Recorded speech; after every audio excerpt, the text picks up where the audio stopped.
if we were still in the Marvel universe, this is one of the bad guys switching over to one of the good guys to fight against Thanos.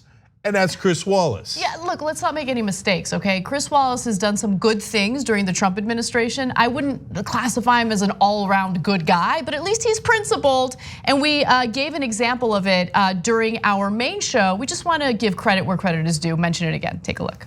Chris Wallace, who is notably a conservative on Fox News, has been fair in his coverage of Donald Trump. He criticizes Donald Trump when it's appropriate, and he asks difficult questions when some of Trump's defenders in Congress agree to an interview.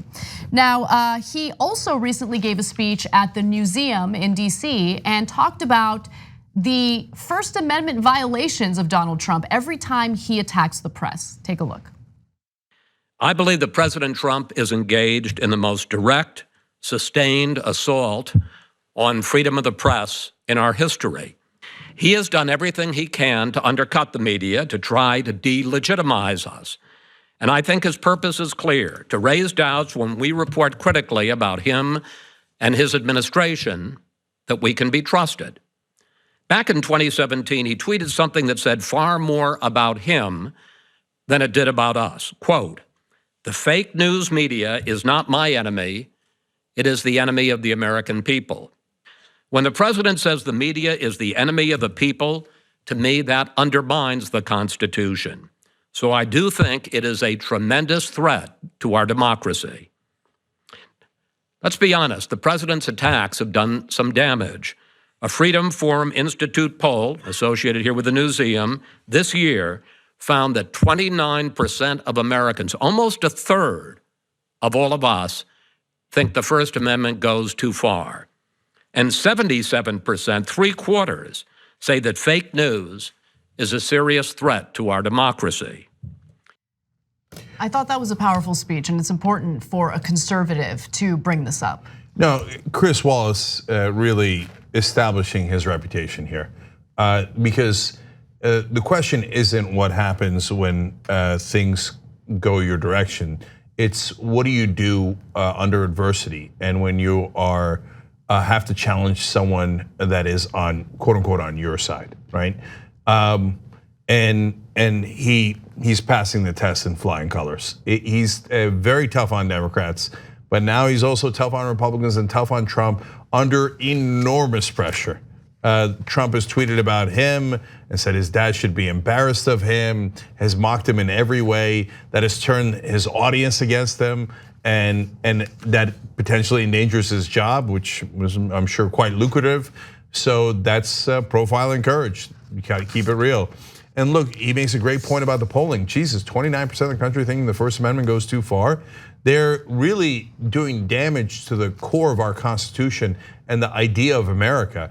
And let's note for the conservatives that are in that 29%, which I would guess is the overwhelming majority, these are the same guys yelling freedom of speech when it comes to hate speech. When they're talking about race, when they want to be racist, they go PC culture.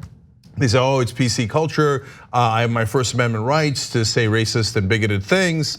And then when you turn around and go, how about criticism of your dear leader? They say, no, I don't believe in the First Amendment. Look, this is why, and it's a little bit of a tangent, but it's related. This is why I want comedians to pay closer attention to what's happening in the country, right? Now, some of them do, but others feel like, oh, all of these violations to freedom of speech comes from the snowflake left, right? And while I grant you that there are people on the left who want to police comedy, and I don't think they should, right? I think that comedy is a form of expression and it shouldn't be censored in any way. You also have to keep in mind that when it comes to the fundamental assault on the First Amendment, it's coming from the right. It's coming from the top.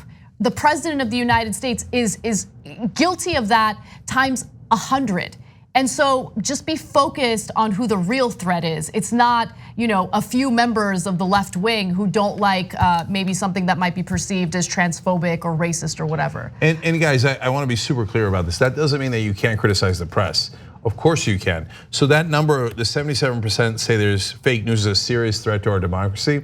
I'm sure that that's a lot of Trump followers. It's probably also the progressives and Democrats who are originally worried about actual fake news that affected the 2016 election, the fake news that helped Donald Trump. He then later adopted that term and flipped it on its head. So that's part of why that number is large. But there's another contingent there that the press should be concerned about, which is that the press does not acknowledge their establishment bias. So they say, no, our perspective is the correct perspective. It is the objective perspective. Anyone who disagrees with us is not objective.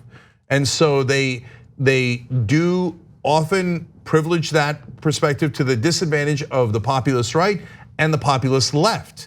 And they never ever acknowledge it. And so hence we do critique of the press, but it is our effort to make the press better, not worse. Whereas the right wing says, no, you got to get rid of the media. They're the enemy of the people. That's because they don't want you to have information. Whereas we want you to have information that's actually more accurate, right? And that doesn't mean that it agrees with us more and they don't have to agree with our ideology. I don't want that at all. We've got plenty of opinion and perspective here. No, we want them to actually do objective journalism, not based on political correctness. Hey, I can't upset my Republican viewers. I can't upset Republican politicians because then I'd lose access. No, don't care about that. Care about actual objectivity. Oh, you know what? I think all progressive plans are radical and cost too much, but I think tax cuts for the rich are logical and fine, and everybody in Washington accepts them. No. That's your establishment perspective. So critique is great in order to improve the press, but an attack to destroy the press means that you know the facts are not on your side and you're trying to replace it with your propaganda. And the fact that Chris Wallace is standing up to it in the bastion of propaganda at Fox News is more credit to him.